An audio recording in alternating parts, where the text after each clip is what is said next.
ವಚನ, ಭೂಮಿಗೆ ಬಂದ ವಚನ, ವಚನ ಸತ್ಯ ವಚನ, ಭೂಮಿಗೆ ಬಂದ ವಚನ. ಆದಿಯಲ್ಲಿ ಇದ್ದ ವಚನ, ನಮ್ಮ ನೋಡ ಬಂದ ವಚನ, ವಚನ ಸತ್ಯ ವಚನ, ಭೂಮಿಗೆ ಬಂದ ವಚನ.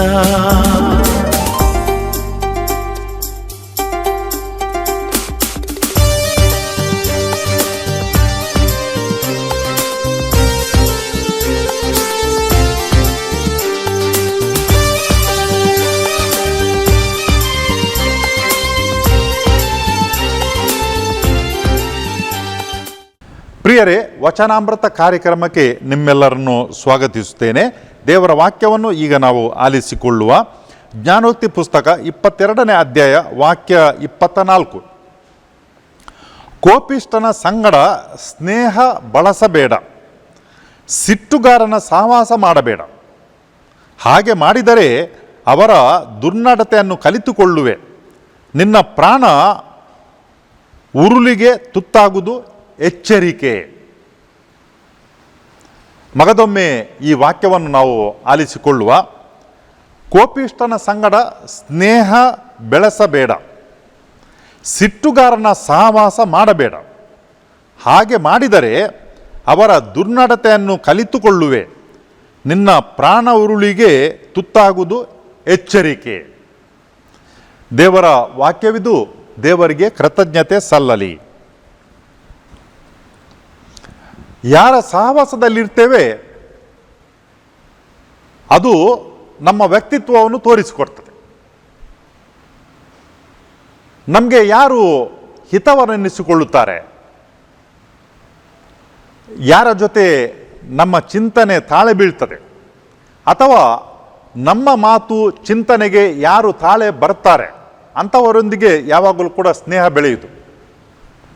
ಪರಸ್ಪರ ವಿರುದ್ಧ ಸ್ವಭಾವದವರಾದರೆ ಅವರು ಜೊತೆಯಾಗಿ ಬರುವುದಿಲ್ಲ, ಅಥವಾ ಜಾಸ್ತಿಯಾಗಿ ಅವರು ಸ್ನೇಹಿತರಾಗುವುದಿಲ್ಲ. ಒಂದೇ ಸ್ವಭಾವದವರಾದರೆ ಅವರು ಸ್ನೇಹಿತರಾಗ್ತಾರೆ, ಗೆಳೆತನ ಬೆಳೆಯುತ್ತದೆ. ಯೋಚನೆ ಮಾಡುವ, ಕೋಪಿಷ್ಠರ ಜೊತೆಗೆ ನಾವು ಸ್ನೇಹ ಮಾಡಿದರೆ ಏನಾಗ್ತದೆ? ಅವರಿಂದ ನಾವು ಕೂಡ ಪ್ರೇರಿತರಾಗಿ ಅಥವಾ ಅವರ ಪ್ರಭಾವಕ್ಕೆ ಒಳಗಾಗಿ ನಾವು ಕೂಡ ಆ ಒಂದು ಕೆಟ್ಟ ಸ್ವಭಾವವನ್ನು ಬೆಳೆಸಿಕೊಳ್ಳಲಿಕ್ಕೆ ಸಾಧ್ಯ ಉಂಟು.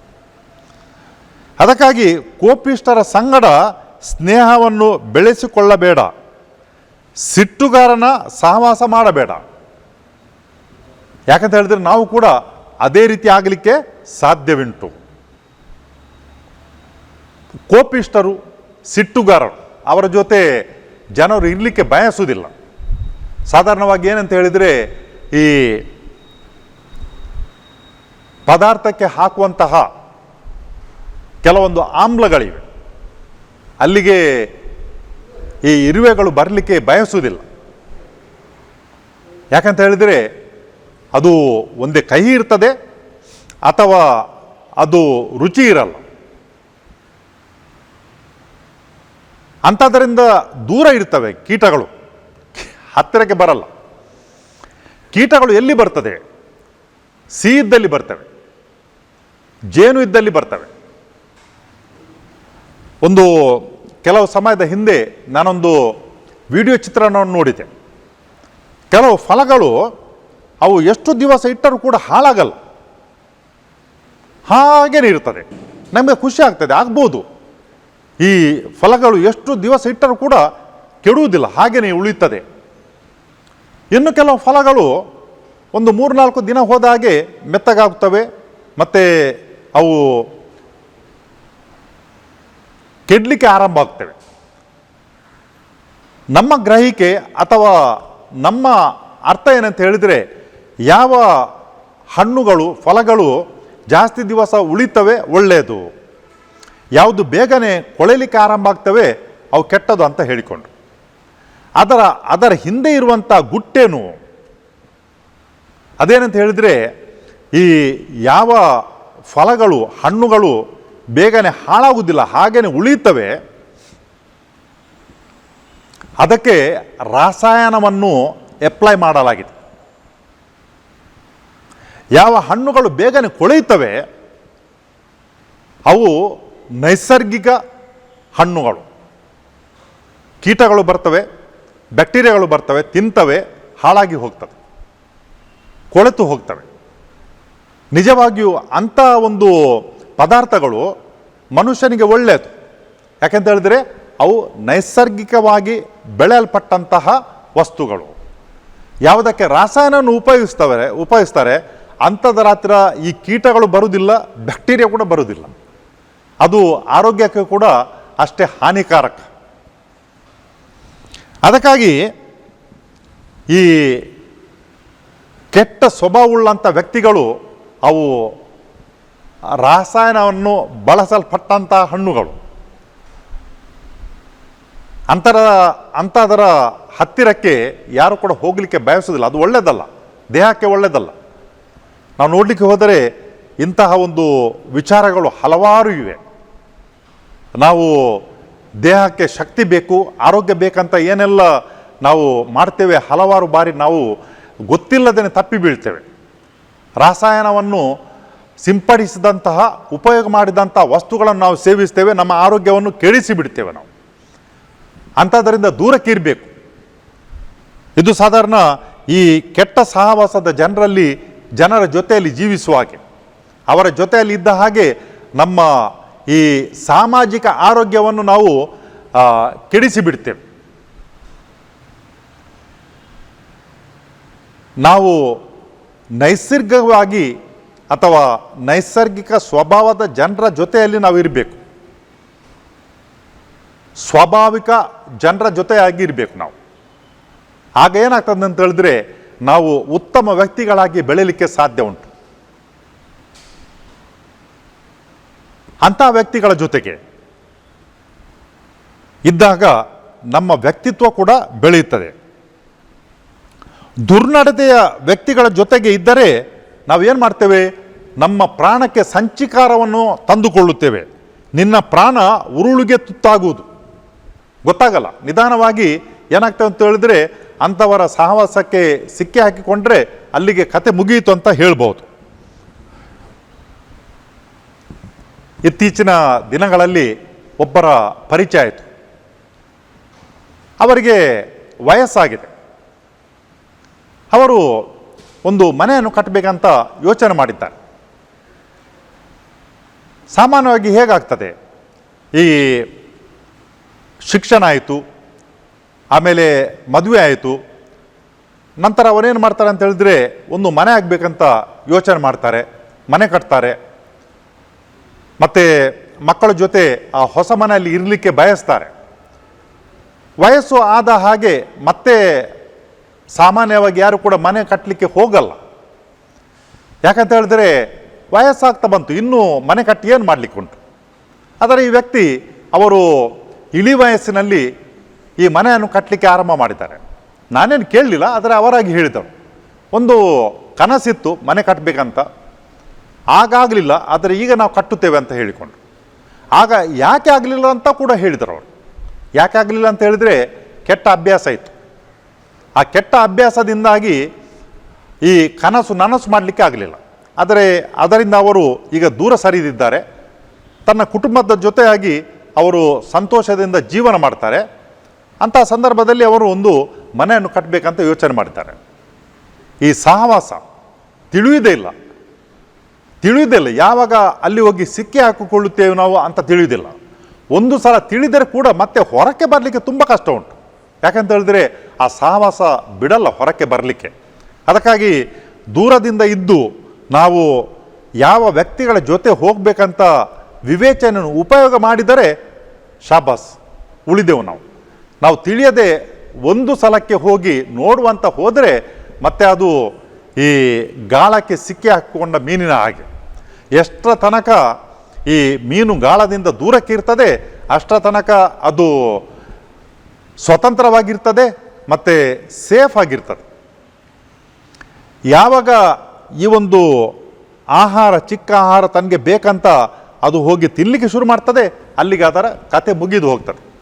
ಅದೇ ಪ್ರಕಾರ ನಮ್ಮ ಸಹವಾಸ ಕೂಡ ಒಳ್ಳೇದು ಕಾಣ್ತದೆ ದೂರದಿಂದ ಹೋಗುವಾಗ.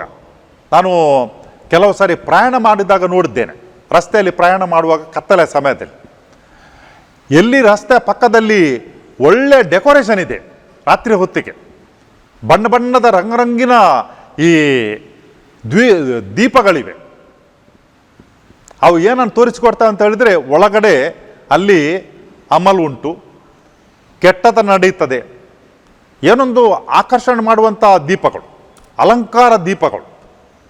ನೋಡುವಾಗ ಬೇಡ ಅಂತ ಹೇಳಿದ್ರು ಕೂಡ ದೃಷ್ಟಿ ಅಲ್ಲಿಗೆ ಹೋಗ್ತದೆ. ಅಂಥ ಒಂದು ಅಲಂಕಾರಗಳು ರಸ್ತೆ ಬದಿಯಲ್ಲಿ ಇರ್ತವೆ, ಜನರನ್ನು ಸೆಳೆಯಲಿಕ್ಕೆ, ಆಕರ್ಷಣೆ ಮಾಡಲಿಕ್ಕೆ. ಅದು ಹೇಗೆ ಅಂತ ಹೇಳಿದ್ರೆ, ಕೆಟ್ಟತನ ಇರುವುದರಿಂದ ಅದರ ಹತ್ರ ಸೆಳೆಯಲಿಕ್ಕೆ ಇದೆಲ್ಲ ಬೇಕು, ಆಕರ್ಷಣೆಗಳು, ರಂಗುರಂಗಿನ ದೀಪಗಳು ಬೇಕು. ಎಲ್ಲಿ ಒಳ್ಳೆಯದುಂಟು ಅದಕ್ಕೆ ಇದರದೆಲ್ಲ ಅಗತ್ಯ ಇಲ್ಲ. ಅದಕ್ಕಾಗಿ ನಾವು ಮೋಸ ಹೋಗಬಾರ್ದು. ಎಲ್ಲಿ ಇಂಥ ಒಂದು ತಂತ್ರಗಳನ್ನು ಬಳಸಲಾಗಿದೆ, ಕುತಂತ್ರಗಳನ್ನು ಬಳಸಲಾಗಿದೆ ಸೆಳೆಯಲಿಕ್ಕೆ, ಅದರಿಂದ ಎಷ್ಟು ದೂರ ಇರ್ತೇವೆ ಅಷ್ಟು ಒಳ್ಳೆಯದು ನಮಗೆ. ಕೋಪಿಷ್ಠನ ಸಂಗಡ ಸ್ನೇಹ ಬಳಸಬೇಡ, ಕೋಪಿಷ್ಠನ ಸಿಟ್ಟುಗಾರನ ಸಹವಾಸ ಮಾಡಬೇಡ, ಅಂಥವರಿಂದ ದೂರ ಇರು, ಇಲ್ಲದ್ರೆ ನಾವು ಕೂಡ ಸಿಟ್ಟುಗಾರರಾಗ್ತೇವೆ. ಸ್ನೇಹಿತರಿರ್ಬೋದು, ಗೆಳೆತನ ಇರ್ಬೋದು, ಆದರೆ ಎಲ್ಲಿ ಒಂದು ತಪ್ಪಿ ಬಿದ್ದಾಗ ಅಥವಾ ತಪ್ಪು ನುಡಿಯನ್ನು ಆಡಿದಾಗ, ಮಾತನ್ನು ಆಡಿದಾಗ ಅದಕ್ಕೆ ವಾಪಸ್ ನಾವು ಕೂಡ ಕೊಡಬೇಕಾಗ್ತದೆ. ಬಾಲ್ಯದಿಂದ ಇಷ್ಟರ ತನಕ ಆಡದಂಥ ಮಾತುಗಳನ್ನು ಆಡಬೇಕಾಗ್ತದೆ. ಆಯಿತು, ಮುಗೀತು, ಅಷ್ಟರಲ್ಲಿ ನಾವು ಕೂಡ ಗುಂಪಿಗೆ ಸೇರಿದವರಾಗಿ ಬಿಡ್ತೇವೆ.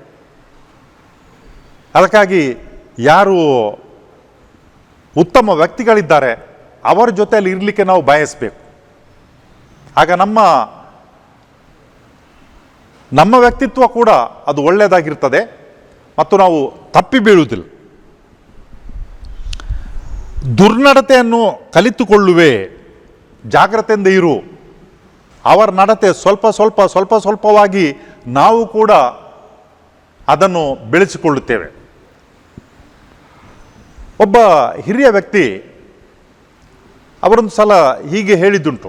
ಒಂದು ದಿನಪತ್ರಿಕೆಯ ಬಗ್ಗೆ ಅವರು ಉಲ್ಲೇಖ ಮಾಡಿ ಹೇಳಿದ್ದುಂಟು, ನಾನು ಬೆಳಿಗ್ಗೆ ಎದ್ದ ಮೇಲೆ ಚಹಾ ಕುಡಿಬೇಕಿದ್ರೆ ಆ ಒಂದು ಪತ್ರ ನನ್ನಲ್ಲಿ ಇರಬೇಕು ಅಂತ ಹೇಳಿಕೊಂಡು. ಕೆಲವರಿಗೆ ಇಂಥ ಒಂದು ಚಟ ಉಂಟು, ಇದೇ ಒಂದು ವಾಹಿನಿ ಚಾನೆಲನ್ನು ನೋಡಬೇಕು, ಅದರಲ್ಲಿನ ನ್ಯೂಸ್ ನೋಡಬೇಕು ಅಂತ ಹೇಳಿಕೊಂಡು. ಒಂದು ವೇಳೆ ನಮ್ಮಲ್ಲಿ ಅವಲೋಕನ ಮಾಡುವಂಥ ಒಂದು ಶಕ್ತಿ ಇಲ್ಲದಿದ್ದರೆ ನೋಡಿ, ಯಾವ ರೀತಿ ವ್ಯಕ್ತಿಗಳ ಜೊತೆ ಸೇರಿಕೊಂಡಾಗ ಅವರ ಸ್ವಭಾವಕ್ಕೆ ನಾವು ಕೂಡ ಹೊಂದಿಕೊಂಡು ಅಂಥ ಒಂದು ಸ್ವಭಾವವನ್ನು ಬೆಳೆಸಿಕೊಳ್ತೇವೆ, ಅದೇ ಪ್ರಕಾರ ಇಲ್ಲಿ ಕೂಡ ಆಗ್ತದೆ. ಎಲ್ಲಿ ಅಂತ ಹೇಳಿದರೆ ಇರ್ಬೋದು ದಿನಪತ್ರಿಕೆ ಓದುವಂಥದ್ದು ಅಥವಾ ಈ ವಾಹಿನಿಯಲ್ಲಿ ಈ ವಾರ್ತೆಯನ್ನು ಕೇಳುವುದು. ಅವ್ರು ಏನು ಮಾಡ್ತಾರೆ ಅಂತ ಹೇಳಿದ್ರೆ ಹನಿ ಹನಿಯಾಗಿ ಈ ವಿಷಯವನ್ನು ನಮ್ಮ ತಲೆ ಒಳಗೆ ತುಂಬುತ್ತಾರೆ. ಅವರ ಹತ್ರ ಒಂದು ಅಜೆಂಡಾ ಉಂಟು. ಸುಮ್ಮನೆ ಅವರು ಈ ಒಂದು ಬಿಸ್ನೆಸ್ ಅವರು ನಡೆಸುವುದಿಲ್ಲ. ಅವರಲ್ಲಿ ಒಂದು ಅಜೆಂಡಾ ಒಂದೇ ಸಲಕ್ಕೆ ಅವರದನ್ನು ಹಾಕುವುದಿಲ್ಲ, ಸ್ವಲ್ಪಕ್ಕೆ ಗೊತ್ತಾಗಲ್ಲ, ಹನಿಯಾಗಿ ಅವ್ರು ನೀಡ್ತಾರೆ. ಅದರ ಪ್ರಭಾವಕ್ಕೆ ಒಳಗೆ ಬಂದಾಗ ನಮಗೆ ಏನು ಸತ್ಯ ಕಾಣ್ತದೆ ಅಂತ ಹೇಳಿದ್ರೆ ಅವರು ಹೇಳಿದ್ದು, ಅವರು ಬರೆದದ್ದೇ ಸತ್ಯ ಅಂತ ನಾವು ಅನ್ನಿಸೋದು ಉಂಟು. ನೋಡಲಿಕ್ಕೆ ಚಂದ ಇರ್ಬೋದು, ಓದಲಿಕ್ಕೆ ಅಥವಾ ಕೇಳಲಿಕ್ಕೆ ಒಳ್ಳೆಯದಾಗ್ಬೋದು, ಆದರೆ ಅವರು ಹೇಳಿದ್ದು ಸತ್ಯವೇ ಸರಿ ಅಂತ ನಾವು ಅದನ್ನು ಯೋಚನೆ ಮಾಡಿ ನೋಡಬೇಕು. ಇಲ್ಲದ್ರೆ ಕೆಲವರು ಹೇಳ್ತಾರೆ ನಾನು ನ್ಯೂಸ್ನಲ್ಲಿ ನೋಡಿದ್ದೆ ಅಂತ ಹೇಳ್ಕೊಂಡು, ನಾನು ಈ ಒಂದು ನ್ಯೂಸ್ನಲ್ಲಿ ನೋಡಿದ್ದೆ ಅಂತ ಹೇಳ್ಕೊಂಡು, ಈ ಪತ್ರದಲ್ಲಿ ಓದಿದ್ದೆ ಅಂತ ಹೇಳ್ಕೊಂಡು. ನಮ್ಮ ಹತ್ರ ಶಕ್ತಿ ಇರಬೇಕು, ಇದೆಲ್ಲವನ್ನು ಓದಿಕೊಂಡು ಯಾರು ಸರಿಯಾಗಿ ಬರೆದಿದ್ದಾರೆ, ಯಾರು ಸರಿಯಾಗಿ ಹೇಳ್ತಾರೆ ಎಂಬ ಒಂದು ವಿವೇಚನೆ ನಮ್ಮಲ್ಲಿದ್ದರೆ ನಾವು ಸರಿಯಾಗಿ ಅದನ್ನು ತಿಳ್ಕೊಳ್ಳಿಕ್ಕೆ ಸಾಧ್ಯ ಉಂಟು. ಅದನ್ನು ದೂರಕ್ಕಿಡಬೇಕು. ಕೆಲವು ವರ್ಷಗಳ ಹಿಂದೆ ನಾನೊಂದು ವಾಹಿನಿಯಲ್ಲಿ ಈ ವಾರ್ತೆಯನ್ನು ನೋಡಿದ್ದೆ. ನನಗೆ ಕೂಡ ಇಷ್ಟ ಆಗ್ತಿತ್ತು ಆ ವಾಹಿನಿಯನ್ನು ನೋಡಲಿಕ್ಕೆ. ಅವರು ಏನು ಧೈರ್ಯದಿಂದ ಮಾತನಾಡ್ತಾರೆ ಅಂತ ಹೇಳಿಕೊಂಡು, ಆದರೆ ಕ್ರಮೇಣವಾಗಿ ನನಗೆ ತಿಳಿಯಿತು ಅವರ ಅಜೆಂಡಾ ಏನು ಅಂತ ಹೇಳಿಕೊಂಡು ಅದನ್ನು ನೋಡುವುದನ್ನು ಬಿಟ್ಟೆ ನಾನು. ಯಾಕಂತ ಹೇಳಿದ್ರೆ ಅದರ ಪ್ರಭಾವಕ್ಕೆ ಒಳಗಾಗಿ ನಾನು ಯಾಕೆ ಕೆಟ್ಟು ಹೋಗಬೇಕು. ನಾನು ಯಾವಾಗಲೂ ನೋಡುವುದುಂಟು ಈ ಪತ್ರಿಕೆಗಳು, ಅವ್ರೇನು ಮಾಡ್ತಾರೆ ಅಂತ ಹೇಳಿದರೆ ಯಾರೊಬ್ಬರು ಮಾತನಾಡ್ತಾರೆ, 10 ಪತ್ರಿಕೆಗಳಲ್ಲಿ 10 ಬೇರೆ ಬೇರೆ ರೀತಿಯ ವಾರ್ತೆಗಳು ಹೇಗೆ ಆಗಲಿಕ್ಕೆ ಸಾಧ್ಯ? ಒಂದು ರೀತಿಯಲ್ಲಿ ನಾವು ನೋಡಬೇಕು, ಆಗ ಮಾತ್ರ ನಮಗೆ ತಿಳಿಯುತ್ತದೆ ಈ ಎಲ್ಲ 10 ಓದುವಾಗ ಯಾರು ಈ ಮೂಲಕ್ಕೆ ಹತ್ತಿರವಾಗಿದ್ದಾರೆ ಅಂತ ಹೇಳಿಕೊಂಡು. ಇಲ್ಲದಿದ್ದರೆ ಏನಾಗ್ತಂತ ಹೇಳಿದ್ರೆ ಎಲ್ಲವನ್ನು ತುಂಬುತ್ತಾರೆ ನಮ್ಮ ತಲೆಯ ಒಳಗೆ. ಈ ವಾರ್ತಾವಾಹಿನಿಗಳು ಮತ್ತು ಪತ್ರಿಕೆಗಳು ಎಲ್ಲರೂ ಕೂಡ ನಮ್ಮ ತಲೆಯ ಒಳಗೆ ತುಂಬುತ್ತಾರೆ. ನಾವು ಅದರಿಂದ ಎಷ್ಟು ದೂರಕ್ಕಿರ್ತೇವೆ ಅಷ್ಟು ಒಳ್ಳೆಯದು. ಪ್ರಿಯರೇ, ನಮಗೇನಾದರೂ ವಾರ್ತೆ ಬೇಕಿದ್ದರೆ ನಾವು ಇದನ್ನು ತಗೊಂಡು ಓದಬೇಕು, ದೇವರ ವಾಕ್ಯವನ್ನು. ಇದರಲ್ಲಿ ಸುಳ್ಳಿಲ್ಲ, ಇದರಲ್ಲಿ ತಪ್ಪು ಇಲ್ಲ, ಇದರಲ್ಲಿ ಜನರನ್ನು ತಪ್ಪು ದಾರಿಗೆ ಎಳೆದುಕೊಳ್ಳುವಂಥ ಆ ಒಂದು ವಿದ್ಯೆಗಳನ್ನು ಬಳಸುವುದಿಲ್ಲ. ಇಲ್ಲಿ ದೇವರು ಮಾತನಾಡ್ತಾರೆ. ನಮಗೇನಾದರೂ ಸತ್ಯ ಬೇಕಿದ್ದರೆ ನಾವು ಈ ಪುಸ್ತಕವನ್ನು ತೆಗೆದುಕೊಂಡು ಓದಿದರೆ ನಾವು ಸರಿ ದಾರಿಯಲ್ಲಿರ್ತೇವೆ. ನಮ್ಮ ಸುತ್ತಮುತ್ತ ಏನೆಲ್ಲ ಈ ವಾರ್ತೆಗಳು ನಡೀತಾ ಇವೆ ಅವು ನಮ್ಮನ್ನು ಜೀವನಕ್ಕೆ ಕರೆದುಕೊಂಡು ಹೋಗುವುದಿಲ್ಲ.